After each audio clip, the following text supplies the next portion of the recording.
पूर्णमदः पूर्णमिदं पूर्णात् पूर्णमुदच्यते पूर्णस्य पूर्णमादाय पूर्णमेवावशिष्यते। ॐ शान्तिः शान्तिः शान्तिः।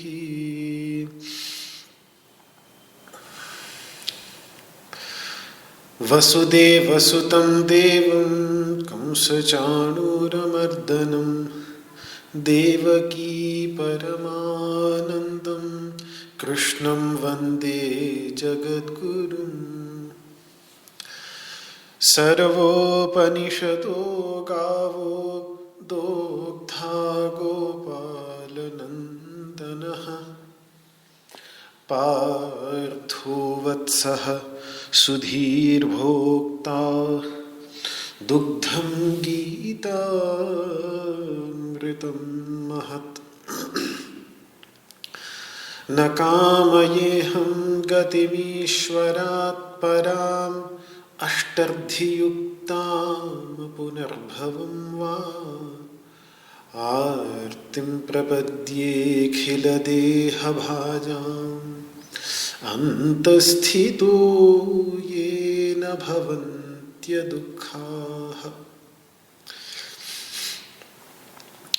विश्वं दर्पणदृश्यमाननगरी तुल्यं निजान्तर्गतं पश्यन्नात्मनि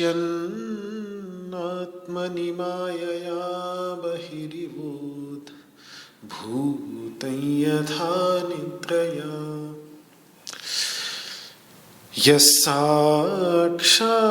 कुरुते प्रबोधसमये स्वात्मानमेवाद्वयम् तस्मै श्रीगुरुमूर्तये नमः इदम्। श्रीदक्षिणामूर्तये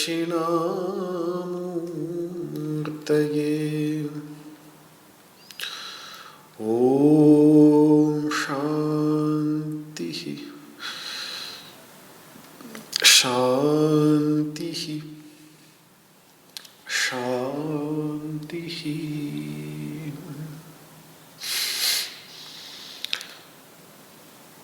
ओम नमो भगवते वासुदेवाय।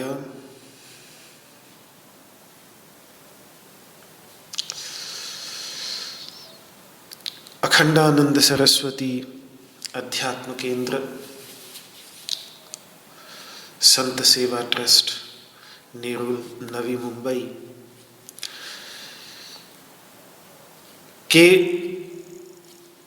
मंगलमय तत्वावधान में श्रीमद् भगवद गीता के सांख्य योग नामक दूसरे अध्याय पर विचार चल रहा है।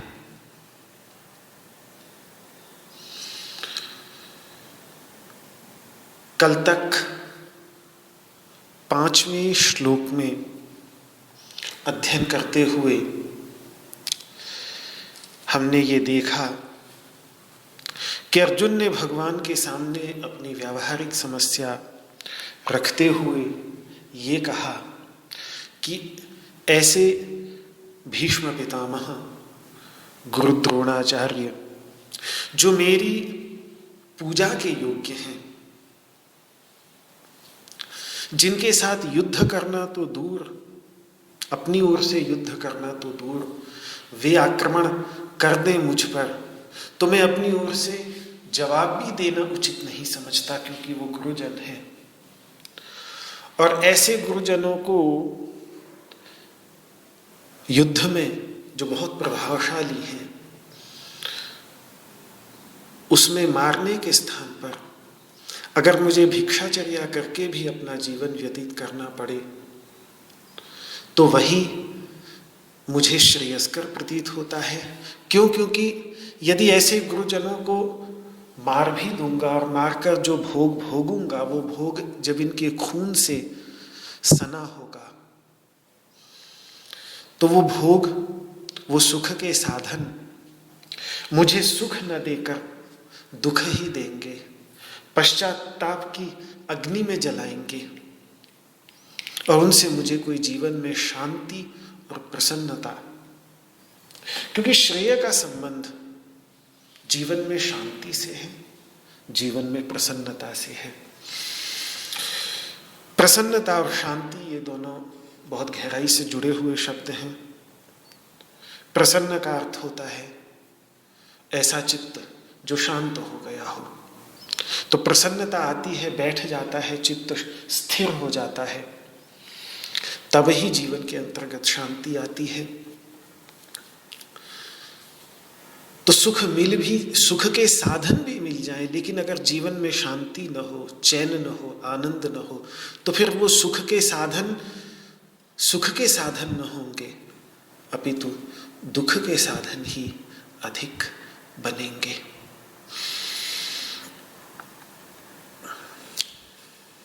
तो ये बात उसने कही। अब अगले श्लोक को देखते हैं।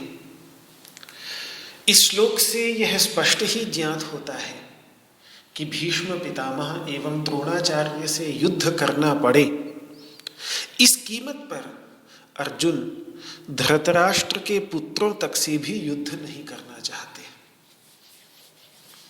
जो धृतराष्ट्र के स्वपुत्र हैं, दुर्योधन आदि, उनसे भी वो अर्जुन युद्ध नहीं करना चाहते, इस कीमत पर कि यदि इनके साथ युद्ध करते हुए भीष्म पितामह और द्रोणाचार्य से युद्ध करना पड़े। तो अपने मन को समझाने के लिए मानो कह रहा हो कि जैसे भी हैं, जो भी हैं तो अपने ही भाई लोग ना, हैं तो अपने ही बंधु बांधव। इनको मारकर जीने की इच्छा कोई मेरे अंदर है नहीं। तो 6वां श्लोक दूसरे अध्याय का उच्चारण कर लें इसका, उसके बाद फिर इस पर विचार करते हैं। न चैतद्विद्मः कतरन्नो गरीयो यद्वा जयेम यदि वा नो जयेयुः यानेव हत्वा न जिजीविषामस् तेव स्थिताः प्रमुखे धार्तराष्ट्राः न चैतद्विद्मः कतरन्नो गरीयो यद्वा जयेम यदि वा नो जयेयुः यानेव हत्वा न जिजीविषामस् तेव स्थिताः प्रमुखे धार्तराष्ट्राः। न चैतद्विद्मः कतरन्नो गरीयो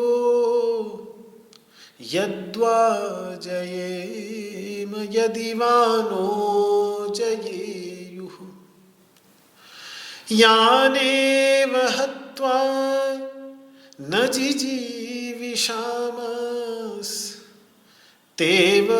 स्थिताः प्रमुखे धार्तराष्ट्राः।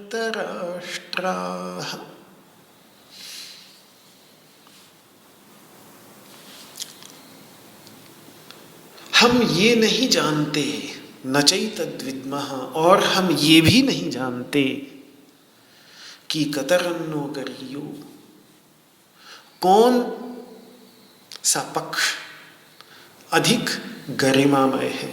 भिक्षा करने में गरिमा अधिक है या युद्ध करने में गरिमा अधिक है। अच्छा, युद्ध कर भी लेते हैं तो भी हम ये तो नहीं जानते कि हमारी विजय होगी या वे हम पर विजय प्राप्त कर लेंगे। युद्ध के प्रारंभ में ये तो कभी भी निश्चित नहीं होता कि किसकी विजय होगी।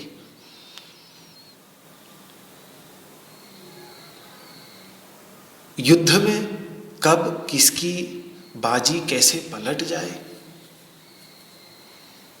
इतिहास में देखें, बड़े बड़े योद्धा हुए हैं और बड़े बड़े युद्ध जीते भी हैं उन्होंने, लेकिन फिर किसी एक युद्ध में अचानक कुछ भाग्य का ऐसा प्रभाव आता है कि बाजी पलट जाती है और हार जाते हैं बड़े से बड़े योद्धा भी। तो ये भी कोई सुनिश्चित नहीं, यद्वा जयेम, कि हम विजय प्राप्त करेंगे, यदि वा नो जयेयुः, यदि या वे हम पर विजय प्राप्त कर लेंगे, ये भी हम नहीं जानते। सच्चाई ये है कि याने वहत्वा न जीविषामः, जिनको मारकर हम जीना ही नहीं चाहते, हम चाहते ही नहीं ऐसा कि क्यों उनको मारकर हम जिएं। ऐसे हमारे सामने ये धृतराष्ट्र के पुत्र खड़े हुए हैं जिनको मारकर हमारे अंदर जीने की कोई इच्छा ही नहीं। ऐसे धृतराष्ट्र के पुत्र आज हमारे सामने खड़े हैं। ये इस 6 श्लोक का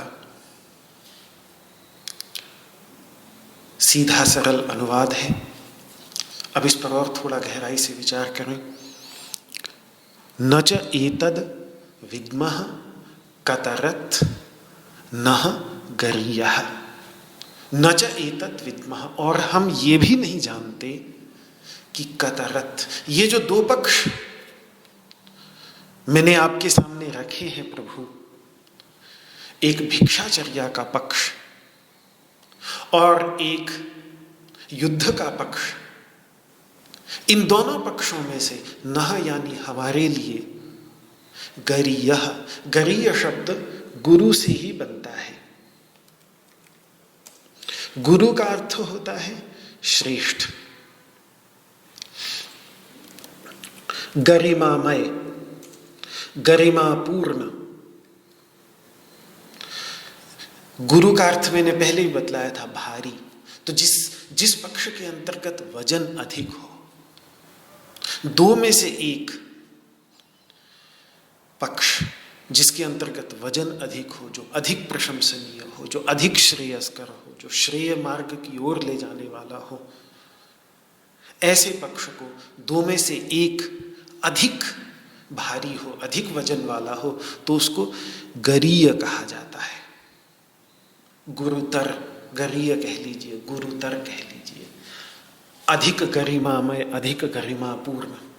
तो मुझे ये बिल्कुल नहीं समझ आ रहा है कि ये जो 2 पक्ष हैं, भिक्षाचर्या के, भीख मांगकर अपने जीवन को व्यतीत करने के, जैसा हम करते चले आ रहे हैं पिछले 12-13 सालों से, जंगल से जंगल भटकते भटकते, वनवास करते करते, कभी किसी राजा के यहाँ नौकरी करी, कभी किसी राजा के यहाँ गुलामी करी अज्ञातवास के दौरान, और ऐसे दूसरों की दी हुई रोटियों पर पलते हुए जीवन निकालना अधिक गरिमामय है, या युद्ध, जो आज ये युद्ध आ खड़ा हुआ है, इन दोनों पक्षों में से हमारे लिए अधिक श्रेयस्कर क्या है? एक और भैक्ष यानी भिक्षाचर्या इसलिए श्रेयस्कर प्रतीत होता है क्योंकि उसके अंतर्गत हिंसा नहीं है, वो हिंसा से सर्वथा शून्य है, उसमें स्वजनों की हिंसा नहीं, अपने गुरुजनों की हिंसा नहीं। और महाभारत का तो सिद्धांत ही है कि अहिंसा परमो धर्मः, अहिंसा सबसे बड़ा धर्म है। और फिर गुरुजनों की हिंसा, एक जगह अपने पितामह, प्रिय पितामह जिन्होंने बाल्यावस्था से पाला है, उनकी हिंसा। समस्त शास्त्र विशारद वेदज्ञ, शस्त्र शास्त्र विशारद द्विज श्रेष्ठ द्रोणाचार्य जी की हिंसा, अपने बंधु बांधवों की हिंसा से रहित होगी वो भिक्षाचर्या। इसलिए एक और तो ऐसा प्रतीत होता है कि शायद भीख मांगकर ही अपना जीवन बिता लेना बेहतर होगा, दूसरी ओर युद्ध भी बेहतर इसीलिए लगता है क्योंकि है तो अपना कर्तव्य, है तो अपना स्वधर्म, अपनी प्रकृति के अनुसार एक धर्म की रक्षा के लिए, न्याय की रक्षा के लिए, जिससे समाज में यदि कहीं अन्याय होते हुए दिखता हो तो उस अन्याय के खिलाफ खड़े होकर युद्ध करना, उस युद्ध से युद्धे चाप्य पलायनम, उस युद्ध से भाग न खड़ा होना, ये एक सत्व उपसर्जन रजः प्रधान प्रकृति वाले मनुष्य, जिसे क्षत्रिय भगवान श्री कृष्ण कह देते हैं कि जिसके अंतर्गत रजोगुण प्रधान है लेकिन सत्वगुण की ओर झुका हुआ है रजोगुण, ऐसी प्रकृति वाले मनुष्य का सहज कर्तव्य, सहज स्वधर्म बन जाता है। और स्वधर्म के विषय में कहते हैं कि सहजम कर्म कौन्तेय सदोषम अपि न त्यजेत। जो सहज कर्म है, जो स्वधर्म है, स्वाभाविक धर्म है, वो दोष युक्त भी हो तो उसका परित्याग नहीं करना चाहिए। फिर ये तो महान कर्तव्य है। तो इसलिए युद्ध भी श्रेयस्कर लग रहा है। दोनों ही अपनी अपनी दृष्टि से बिल्कुल श्रेयस्कर लग रहे हैं, श्रेय की प्राप्ति कराने वाले लग रहे हैं। इसीलिए दोनों ही गरिमामय हैं, दोनों ही गरिमापूर्ण हैं। एक स्थान में हिंसा से बचने के लिए भिक्षाचर्या भी करनी पड़े तो बहुत अच्छी बात है, हिंसा से तो बच गए। दूसरी ओर अपना कर्तव्य। तो अब इन दोनों में से वस्तुतः गरिमामय कौन है, कौन अधिक प्रशंसनीय है, किसमें वजन ज्यादा है, ये हम नहीं समझ पा रहे हैं। न च एतत् विद्मः, ये मैं नहीं समझ पा रहा हूं प्रभु। अच्छा, आप कह रहे हैं, आपका जो अभी तंतथा कृपया विष्टम में जो भगवान ने 2 श्लोक कहे, उन 2 श्लोकों को देखकर तो यही लगता है कि भगवान का झुकाव युद्ध कराने की ओर ही है। वो अर्जुन को यही समझा रहे हैं कि भाई ये कहाँ से तेरे अंतर्गत दीनता के भाव आ गए, खड़ा हो जाओ, तिष्ठ, खड़ा हो जा। तो इससे पता चल रहा है कि भगवान तो यही उपयुक्त मान रहे हैं कि उसे युद्ध ही करना चाहिए। तो चलिए मैं आपके कहने से युद्ध चुन भी लूं, इन दोनों पक्षों में से भिक्षाचर्या को छोड़कर युद्ध के ही पक्ष को चुन लूं, तो भी फिर न च एतद् विद्मः, हमें ये भी नहीं पता कि अंत में विजय किसकी होगी। अगर कदाचित वे ही जीत गए और उन्होंने हम पर विजय प्राप्त कर ली, तब भी तो हमें दर दर की ठोकर खाकर भीख ही मांगनी पड़ेगी। अगर उनकी इतना युद्ध करने के बाद भी अंत में विजय उन्हीं की हुई तो या तो मर ही जाएंगे, और जिंदे बचे तो फिर युद्ध में हार करके वही दर दर की ठोकर खाकर भीख ही मांगनी पड़ेगी। तो उतना कलंक लेके कि देखो ये अब दर दर की भीख मांग रहा है, लोग कहेंगे कि ये अपने बंधु बांधवों के साथ लड़ पड़ा, अपने पितामह तक को भी इसने नहीं छोड़ा, उनके साथ युद्ध कर लिया इसने, अपने गुरुजनों तक के साथ भी छोड़ दिया, ऐसा कौन करता है भला। और फिर भी देखो इसके बुरे कर्म कि हार कर दर दर की ठोकर खाकर भीख ही मांगना पड़ रहा है, तब भी तो लोग यही कहेंगे। तो उससे तो बेहतर है कि अभी मैं उसको चुन लूं, कम से कम वैसी दुर्दशा तो नहीं होगी, उतनी भयानक अपकीर्ति तो नहीं होगी। यद्वा जयेम यदि वा नो जयेयुः। हम ये नहीं जानते, अभी हमें कोई निश्चित नहीं कि हम जीतेंगे या वे हम पर विजय प्राप्त करेंगे, क्योंकि युद्ध के प्रारंभ में एक अनिश्चितता का माहौल तो रहता है। वैसे कोई भी पक्ष कितना भी शक्तिशाली क्यों ना हो, युद्ध में जाने से पहले निश्चय के साथ ये नहीं कह सकता कि उसकी विजय होगी ही। अंत में कैसी क्या परिस्थिति बनती है ये सब भाग्य के हाल में ही होता है। लेकिन अर्जुन ये बात कह रहा है, ये बड़ी विचित्र बात है, और ये वास्तव में अर्जुन का मोह ही है कि उसके मन में अपनी विजय को लेकर थोड़ा सा संशय सा पैदा हो गया है। ये शोक और मोह के कारण हृदय की दुर्बलता का लक्षण है, जो भगवान ने कहा था कि क्षुद्रम हृदय दौर्बल्यम, कि तुम्हारे अंतर्गत जो ये बहुत ही तुच्छ हृदय की दुर्बलता आ गई है, ये है परिणाम कि अब उसके मन में अपनी विजय को लेकर संशय तक पैदा हो गया है, जो कि पहले उसे ये संशय था ही नहीं। पहले, इससे पहले, इस शोक मोह विषाद के उत्पन्न होने से थोड़ी देर पहले तक अर्जुन ही एक ऐसा योद्धा था पांडव सेना के अंतर्गत, जो चूंकि कृष्ण उसके साथ खड़े थे, वो कृष्ण की शक्ति के कारण, कृष्ण के सहारे के कारण, कृष्ण की सहायता के कारण अपनी विजय को लेकर पूरी तरह से आश्वस्त था। पूर्ण विश्वास था उसको कि हमारे ही पक्ष की विजय होगी। जहां धर्म है, जहां कृष्ण है, धर्म भी हमारी ओर है और कृष्ण भी हमारी ओर है,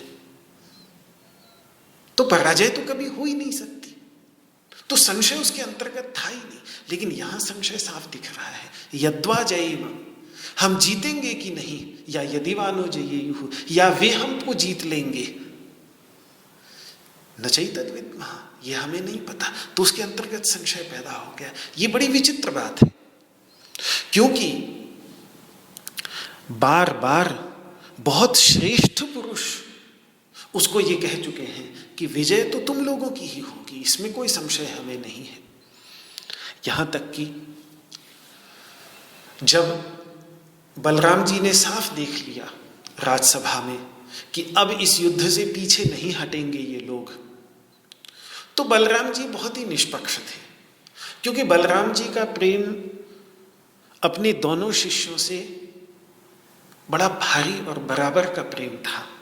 बलराम जी के दो शिष्य थे, सबसे प्रिय शिष्य, एक सबसे, उनमें कहीं अधिक प्रेम, दो शिष्य थे उनके, एक दुर्योधन और एक भीमसेन। गदा युद्ध, गदा के साथ किस प्रकार से युद्ध किया जाता है, इसके दांव पेच, इसकी गहराइयां दुर्योधन और भीम ने भगवान श्री कृष्ण के बड़े भाई बलराम से ही सीखी थी। तो बलराम उन दोनों के गुरु थे और बहुत प्रेम करते थे बलराम जी, दुर्योधन से भी और भीम से भी। और कहीं ना कहीं वैसे कहते तो हैं कि मेरा दोनों के प्रति बराबर प्रेम है, शब्द तो उनके यही है महाभारत में कि मेरा दोनों के प्रति बराबर प्रेम है, लेकिन ये बात सिर्फ कहने की है। कहने को भले कह देते थे कि मेरा प्रेम दोनों के प्रति बराबर है, लेकिन कहीं ना कहीं उनका प्रेम भीम से भी ज्यादा दुर्योधन से था। और इसमें सबसे बड़ा प्रमाण ये है कि वे अपनी बहन सुभद्रा का विवाह दुर्योधन के साथ करना चाहते थे, लेकिन सुभद्रा करती थी प्रेम अर्जुन से। भगवान श्री कृष्ण चाहते थे कि सुभद्रा का विवाह अर्जुन के साथ हो, तो वो तो बीच में भगवान की ऐसी चाल थी कि उन्होंने अर्जुन को इशारा करके सुभद्रा जी का अपहरण करवा दिया और फिर बलराम जी की इच्छा के विरोध में और यादव वीरों की इच्छा के विरोध में, क्योंकि यादव वीर भागे हैं पीछे अर्जुन से बदला लेने के लिए। बलराम को बहुत क्रोध आया है कि देखो ऐसे वनवास के दौरान ये हमारे पास आया, हमने इसको सहारा दिया, हमने इसको रहने की जगह दी और बदले में ये हमारी बहन को लेके भाग गया। तो बहुत क्रोध आया है बलराम जी को और दंडित करने के लिए पीछे गए हैं। साथ में भगवान श्री कृष्ण भी लग गए। तो आपने महाभारत के सीरियल में भी देखा होगा कि जब वहां गए हैं तो सुभद्रा जी रथ चला रही हैं और अर्जुन युद्ध कर रहे हैं। तब फिर भगवान श्री कृष्ण हंसते हंसते बलराम जी को कहते हैं कि भैया मैं देखो तुम्हें समझा रहा था, अब आप ये देखो कि कौन किसको भगा के लेके जा रहा है। आप सोच रहे थे कि अर्जुन सुभद्रा जी को भगा के लेके जा रहा है, यहाँ तो सुभद्रा अर्जुन को भगा के लेके जा रही है, रथ को तो दौड़ा रही है सुभद्रा। तो इसलिए आप क्षमा करिए, मत इनको दंडित करने की कोशिश कीजिए। सुभद्रा तुम्हारी बहन यही चाहती है, उसकी प्रसन्नता के लिए जैसा चाहती है वैसा स्वीकार कर लीजिए। तो पहले ही भगवान श्री कृष्ण की चाल थी, सब उनको समझा दिया था। तो कहने का तात्पर्य ये है कि बलराम जी का प्रेम कहीं ना कहीं पांडवों से भी अधिक, भीम जो उनके परम प्रिय शिष्य थे, जैसे कृष्ण का प्रेम अर्जुन से बहुत गहरा था, बलराम जी का प्रेम अपने प्रिय शिष्य भीम से था, लेकिन उससे भी अधिक प्रेम दुर्योधन से था।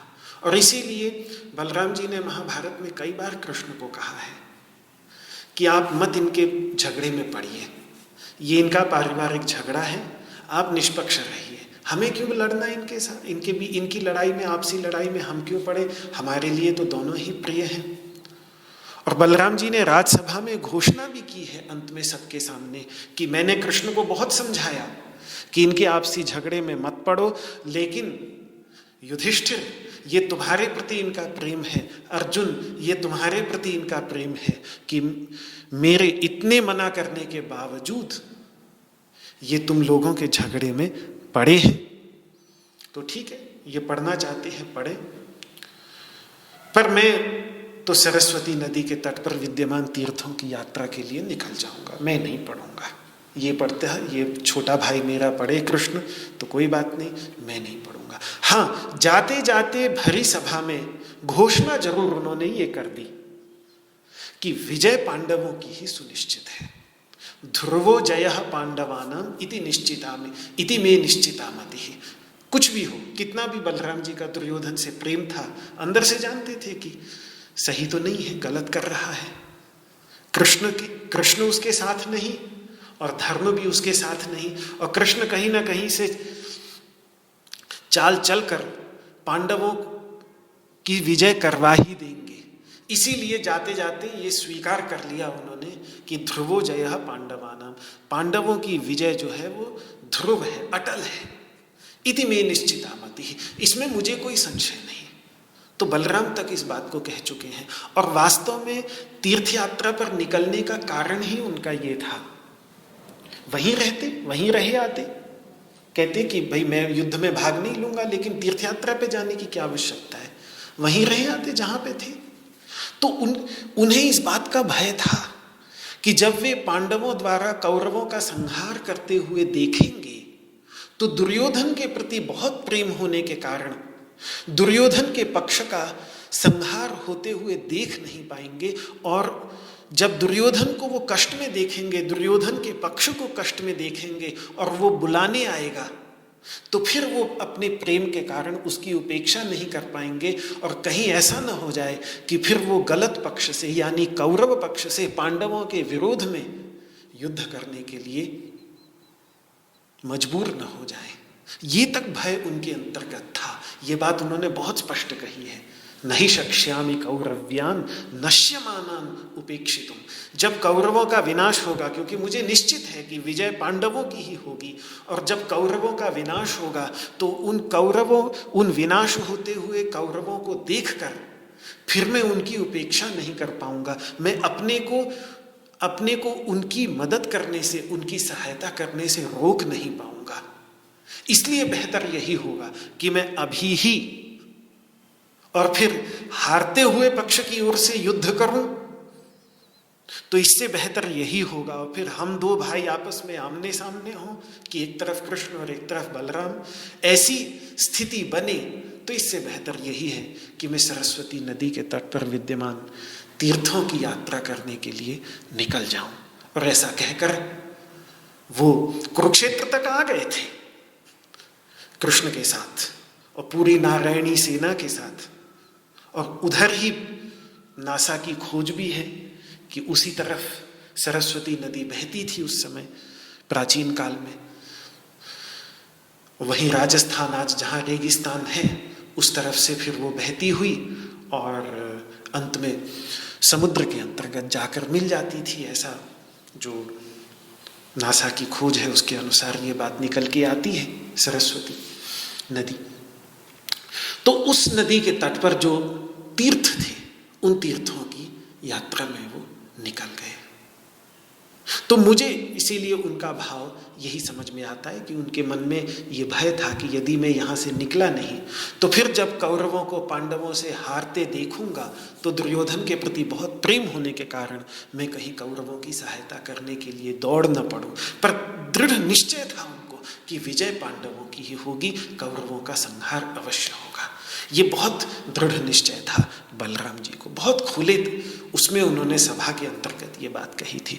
भगवान वेदव्यास जी भी जो त्रिकालदर्शी थे, कवि थे, क्रांतदर्शी थे, वे अर्जुन को कई बार पहले ही कह चुके थे कि विजय तुम्हारी ही होगी। अच्छा, वेदव्यास जी के तो औरस पुत्र थे ये सारे के सारे, वेदव्यास जी की ही वास्तव में संतानें थीं, धृतराष्ट्र, पांडु, विदुर आदि। तो ये सब उनके ही पौत्र थे, दोनों के प्रति उनका प्रेम था। लेकिन फिर भी वो जानते थे कि कृष्ण जहाँ है और धर्म जहाँ है वहीं विजय होगी, तो उन्होंने भी ये बात कही। देवर्षि नारद भी इस बात को कह चुके थे पहले कि कृष्ण जहाँ होंगे वहीं विजय होगी। यथा तु नारदः प्राह, खुद अर्जुन इस बात को कहते हैं कि भैया याद करिए नारद जी ने क्या कहा था कि यथा कृष्णस्ततो जयः, जहाँ पर कृष्ण है वहीं विजय होगी। तो अर्जुन के मन में विजय के प्रति कोई संशय नहीं था। बलराम की वो घोषणा सुन चुके थे, वेदव्यास जी की भविष्यवाणी सुन चुके थे, देवर्षि नारद जिस एक विश्वव्यापी सत्य और सिद्धांत का प्रतिपादन कर चुके थे कि जहां कृष्ण होंगे वहीं विजय होगी, उसको सुन चुके थे। और तो और अभी सुबह कुरुक्षेत्र में युद्ध भूमि की ओर आते हुए जब मां भगवती दुर्गा के मंदिर में जाकर उन्होंने दुर्गा जी की स्तुति की, रणचंडिका की स्तुति की, तो मां ने भी प्रकट होकर विजयश्री का ही वरदान दिया था। देवी ने वर देते समय यही कहा था कि हे अर्जुन, तुम नरस्वरूप हो और तुम्हें नारायण की सहायता मिली हुई है, इसलिए तुम समस्त शत्रुओं के लिए, यहां तक कि देवराज इंद्र, वज्रधारी जो इंद्र है, उस तक के लिए भी तुम सर्वथा अजेय हो, तुम्हें कोई नहीं जीत सकता। तुम थोड़े ही समय में अपने इन सारे शत्रुओं को जीत लोगे।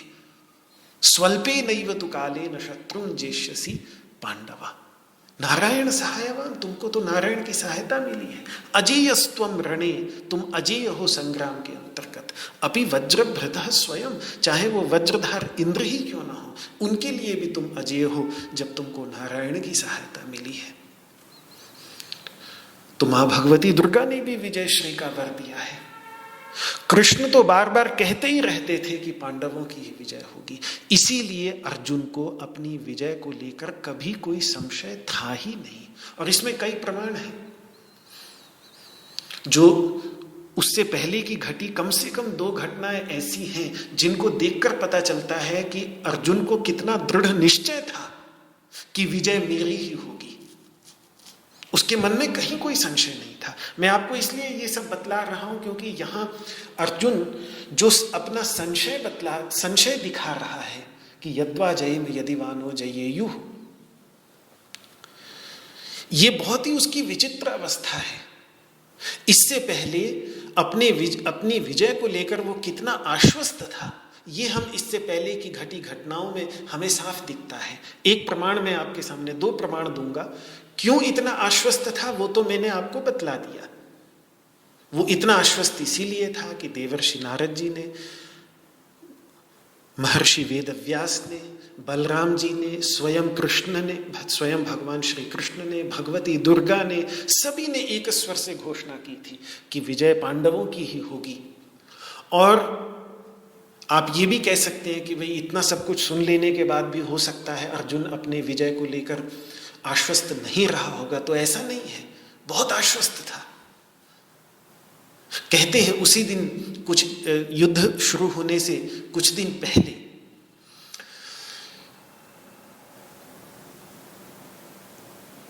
रुक्मी आया है सहायता के लिए। रुक्मी जो है वो देवी रुक्मिणी का भाई है, कुंडिनपुर का राजकुमार। कुंडिनपुर आज के समय में महाराष्ट्र के जिला अमरावती में है, जहाँ की राजकुमारी थी रुक्मिणी जी, जिनसे विवाह भगवान श्री कृष्ण का हुआ था। बाद में युद्ध में कृष्ण से हार गए थे, तो उन्होंने कसम खा ली थी कि मैं बिना कृष्ण को दंडित किए, क्योंकि मेरी बहन को लेके गया है, तो बिना कृष्ण को दंडित किए मैं अपनी राजधानी में लौटूंगा नहीं। तो अब दंडित तो कर नहीं पाए, तो मजबूरन फिर अपनी राजधानी में वापस ना आके उन्होंने दूसरे स्थान पर अपनी राजधानी का निर्माण किया। फिर अपनी राजधानी में वापस कदम रखा ही नहीं। लेकिन थे बड़े वीर, बहुत बहुत वीर थे।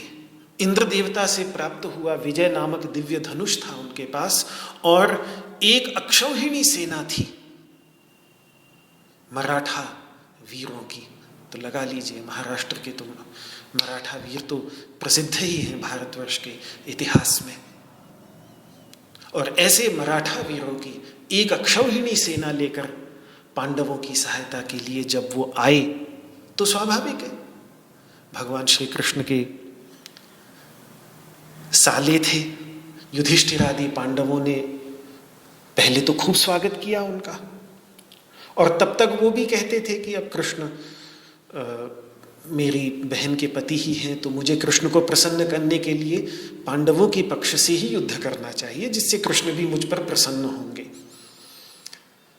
लेकिन थोड़ा अभिमान था उनके अंतर्गत, तो बात बात में उन्होंने अर्जुन से एक बात कह दी कि अर्जुन, अब तुम्हारे लिए डरने की कोई बात नहीं है, अब मैं आ गया हूं ना, मैं तुम्हारी सहायता करने के लिए आ पहुंचाऊं।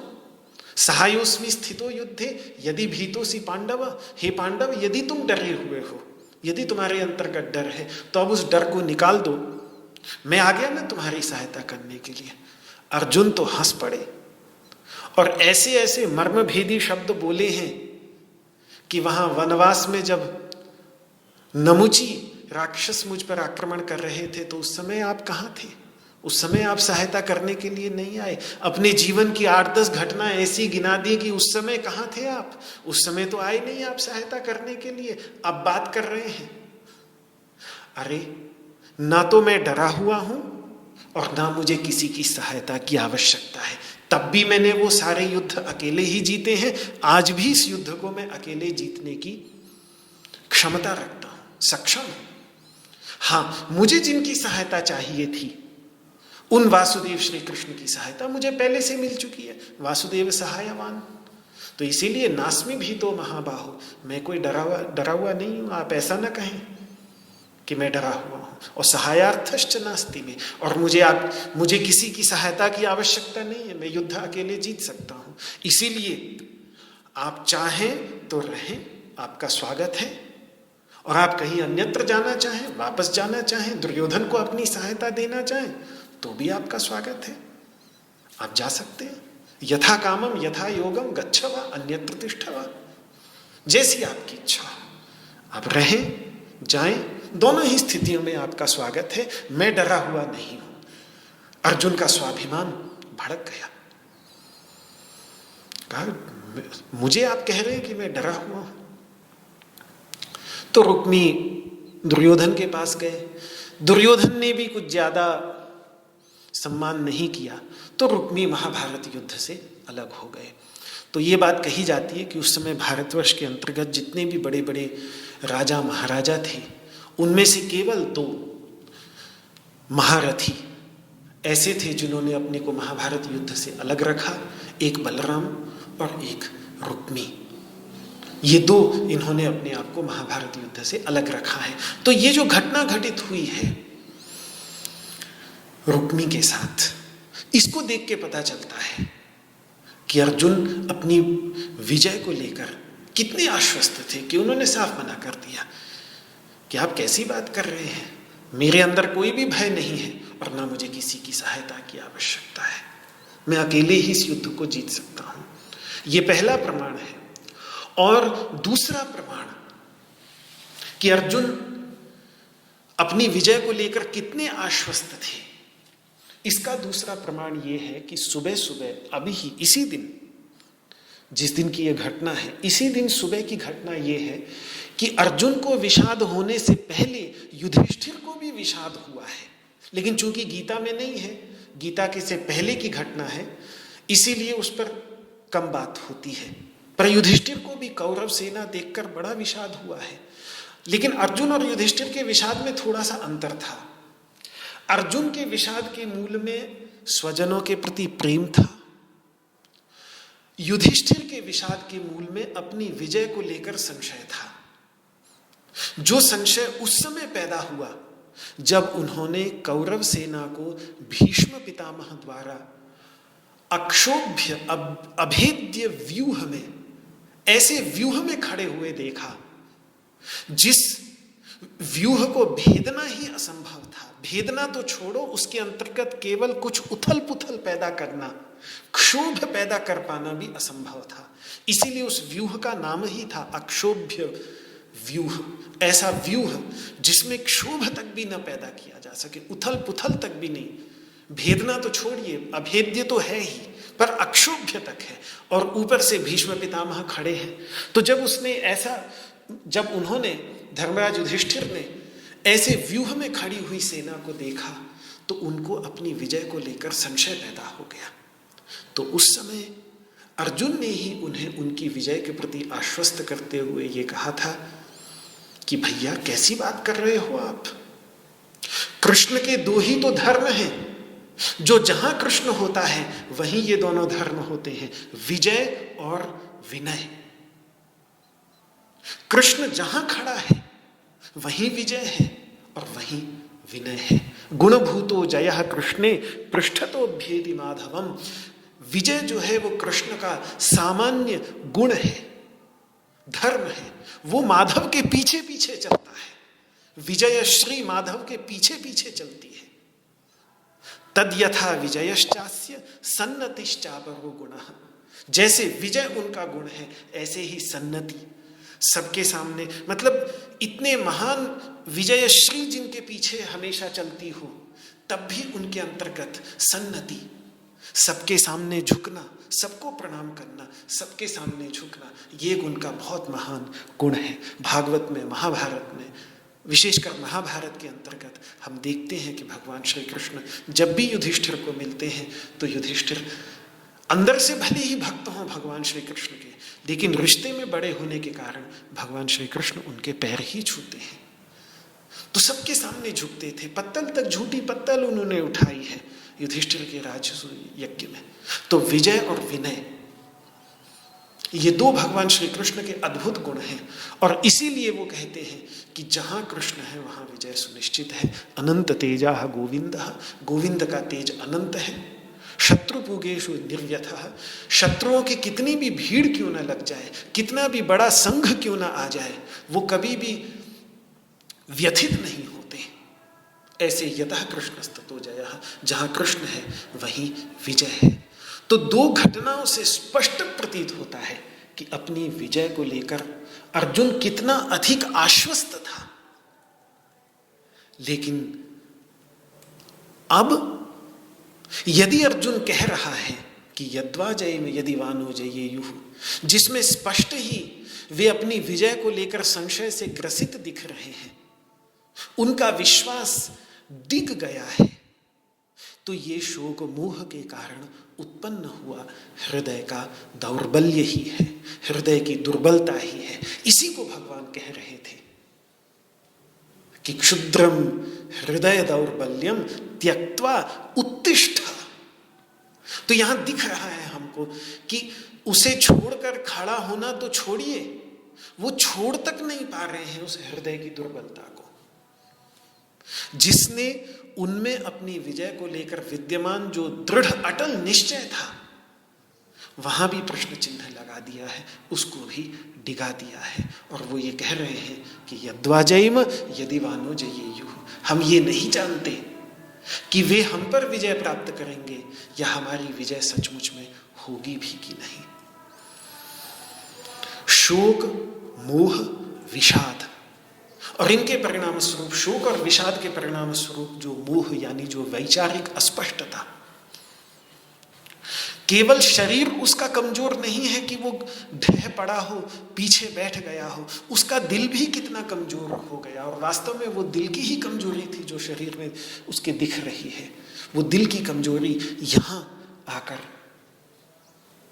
साफ अर्जुन के अंतर्गत यद्वा जयम यदि वानो जयेयुः, शक्ति पूरी तरह से लुट चुकी है उसकी।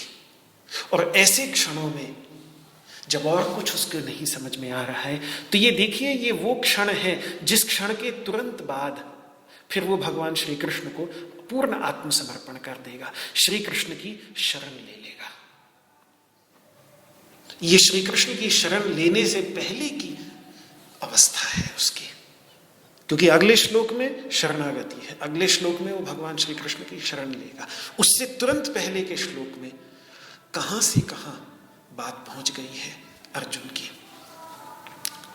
अब आगे अर्जुन कहता है कि चलिए एक बार के लिए मान भी लें कि हमारी ही विजय सुनिश्चित है। वो जानता है, उसको याद होगा कि आप सदा कहते ही रहते हैं इस बात को, आप सदा से कहते रहे हैं और बड़े बड़े आचार्यों, महर्षियों, विद्वानों ने घोषणा ही यही की है कि हमारी ही विजय सुनिश्चित है।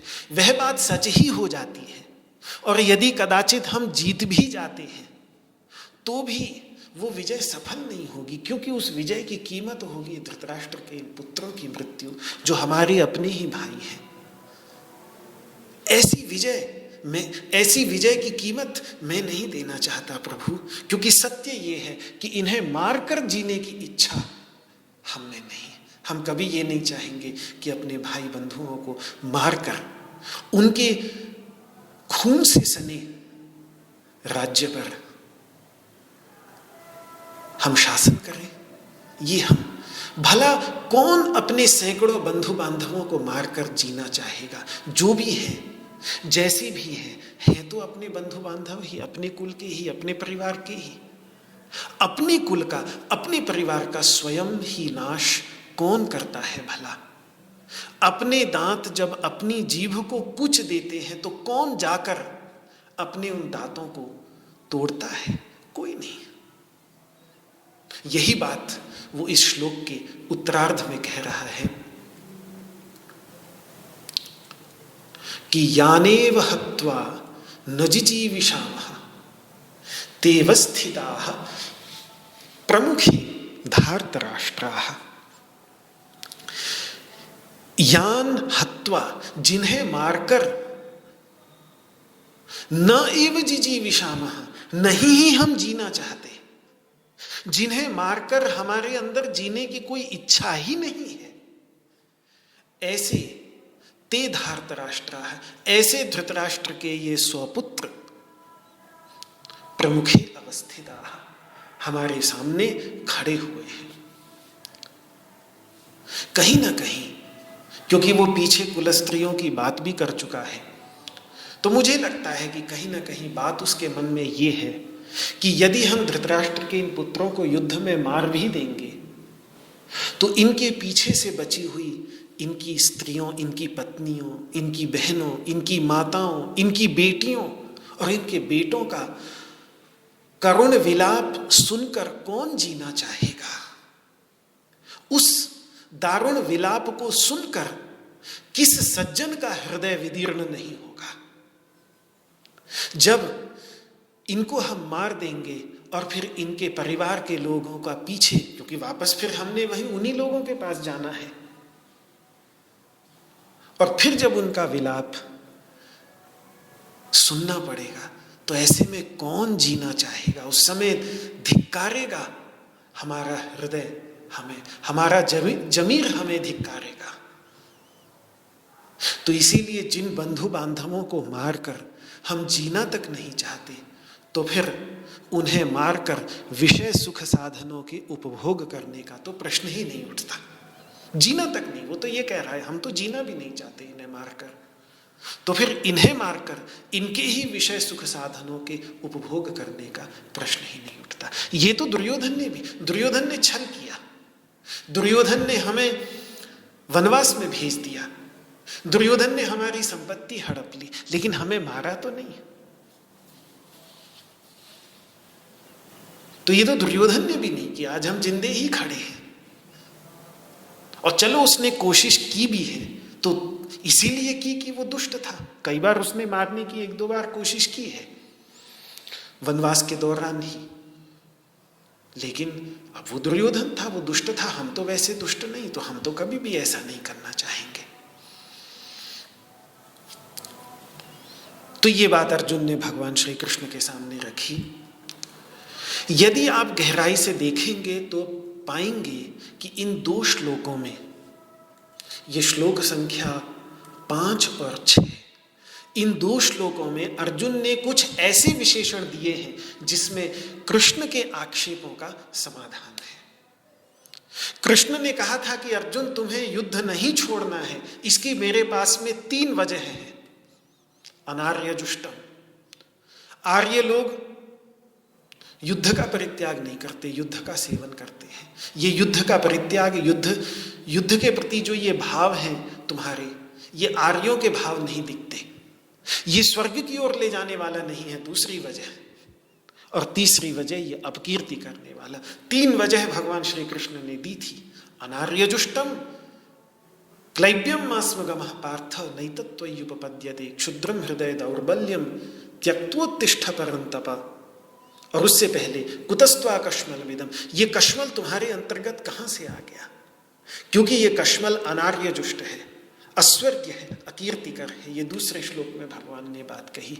तो उसके जवाब में अर्जुन कह रहा है कि मित्र, मेरे पास भी मुझे युद्ध नहीं करना है, इसकी 3 ही वजह है।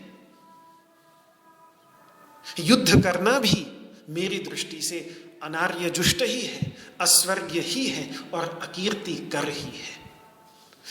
इस विषय को अर्जुन की 3 बातों से महसूस किया जा सकता है। पहली बात, जब वो कहता है गुरु न हत्वा हि महानुभावान, कि महानुभाव महाप्रभावशाली गुरुओं का हनन, युद्ध में भी गुरुजनों को मारना, ये अनार्य जुष्ट ही तो है। आर्य क्या ऐसा करते हैं कि अपने गुरुजनों को मार दें? आर्य तो कभी नहीं ऐसा करते। भगवान राम से जब ये बात कही लक्ष्मण जी ने कि गुरुरप्यवलिप्तस्य कार्याकार्यमजानतः, गुरु का भी शासन किया जाना चाहिए, तो भगवान राम ने साफ मना कर दिया कि ये होगा कुछ क्षत्रियों का धर्म, मेरा धर्म नहीं है। तो आर्य धर्म के तो महान आदर्श भगवान राम है। उन्होंने साफ मना कर दिया कि मैं अपने पिता ने जो आज्ञा दी उसकी आज्ञा में चूं भी नहीं करूंगा, जैसा उन्होंने उसका बिल्कुल शब्दशः पालन करूंगा। स्पष्ट मना कर दिया। तो युद्ध में अपने बड़ों पर किसी भी प्रकार का शासन करना, आक्रमण करना, ये भी तो अनार्य जुष्ट ही है। अच्छा, इसी प्रकार से युद्ध में गुरुजनों को मारना भी अस्वर्ग्य है,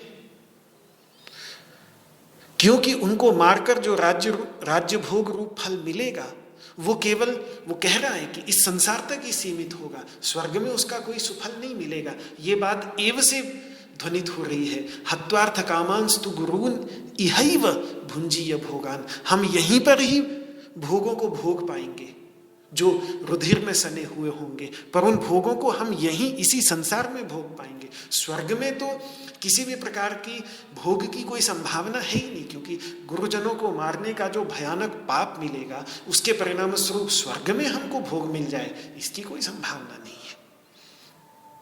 तो इससे वो ये अभिव्यक्त कर रहा है कि युद्ध में गुरुजनों को मारना भी तो अस्वर्ग्य ही है।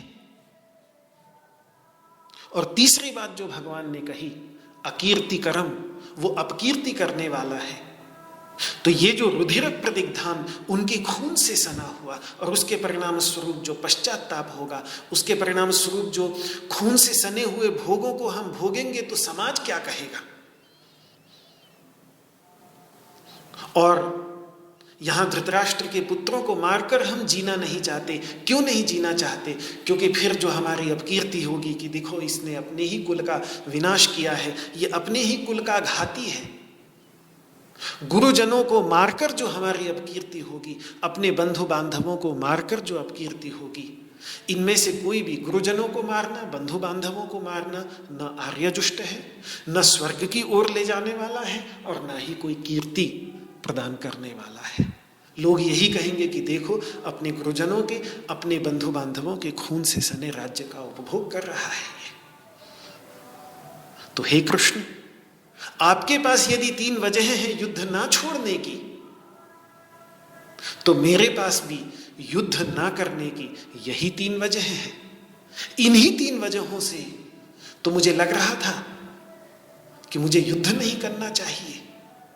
तो समस्या वहीं आ जाती है कि श्रेय की सिद्धि में अर्जुन ने जो श्रेय की सिद्धि में भगवान श्री कृष्ण ने जो 3 तर्क दिए, वो तीनों तर्क अर्जुन ने अपने पक्ष की सिद्धि में भी दे दिए। तो अब बताइए श्रेय क्या है?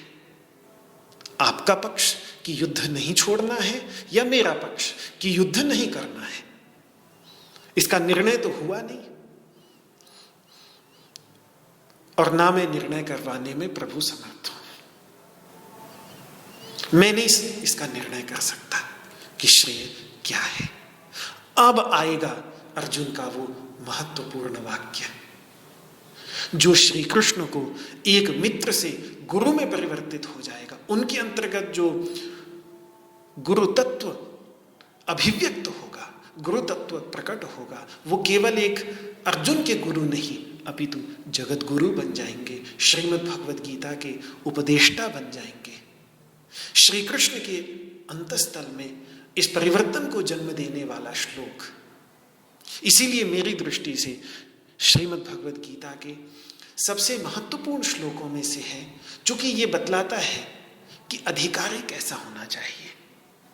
अधिकारी का अर्थ होता है ऐसा व्यक्ति जो ज्ञान को सुन लेने के बाद उसको अपने जीवन में पचा सके और उसको अपने जीवन में एकीभूत कर अपने जीवन को उस ज्ञान के प्रकाश से प्रकाशित कर लाभान्वित हो सके, उसको कहा जाता है अधिकारी।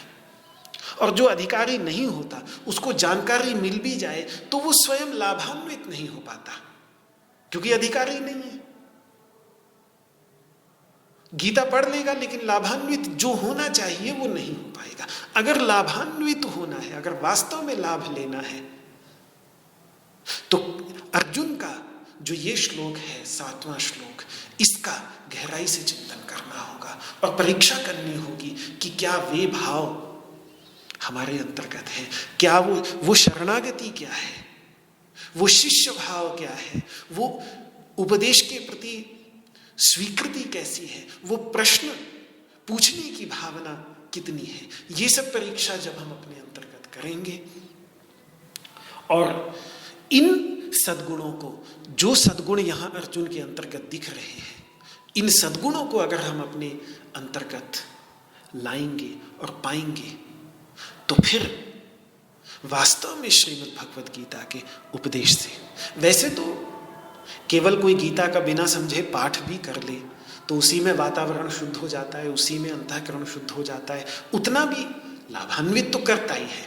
यहाँ तो स्वल्पमप्यस्य धर्मस्य त्रायते महतो भयात्, ये तत्व ही ऐसा है कि इसका तो एक कण मात्र भी, सुअल्प बहुत थोड़ा भी व्यक्ति को शांति ही देता है, आनंद ही देता है, भय और दुख से बचाता ही है। तो बिना सोचे समझे, बिना कुछ जाने भी केवल गीता का श्रवण मात्र कर लेने से भी जीवन में बहुत शांति मिल जाती है। लेकिन जो महान लाभ है, जो इसका सबसे बड़ा लाभ है, वो जीवन के अंतर्गत आए, उसके लिए ये शरणागति, ये प्रपत्ति, पूर्ण आत्मसमर्पण। और वो क्या है, इस पर विचार कल मैं आपके सामने प्रस्तुत करूंगा। 7वें श्लोक में प्रपत्ति की घोषणा है और उस प्रपत्ति की व्याख्या कि प्रपत्ति कहते किसको है। ये सिर्फ कह देना कि श्री कृष्ण शरणम मम, इसके पीछे के भाव कैसे होते हैं वो हमें 8वें श्लोक में, 8वां श्लोक पूरा का पूरा प्रपत्ति और शरणागति की शब्दशः अभिव्यक्ति करने वाला श्लोक है। तो ये 2 श्लोक बहुत ही गंभीर श्लोक हैं, इन पर भी विचार होगा। आज इस वाक् पुष्पांजलि को भगवान श्री कृष्ण के चरणों में समर्पित करता हूँ।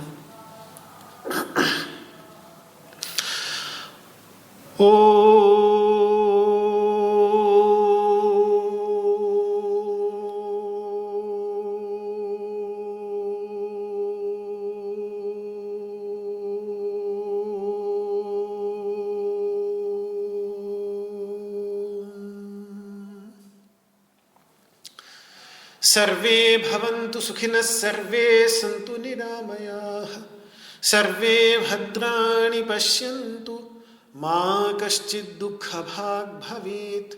ओम शान्तिः शान्तिः शान्तिः। न त्वहं कामये राज्यं न स्वर्गं न पुनर्भवं, कामये दुःखतप्तानां प्राणिनां आर्तिनाशनं। श्री कृष्णार्पणमस्तु। आपको मेरा हाथ जोड़ करके प्रणाम। जय श्री कृष्ण, जय श्री कृष्ण, जय श्री कृष्ण।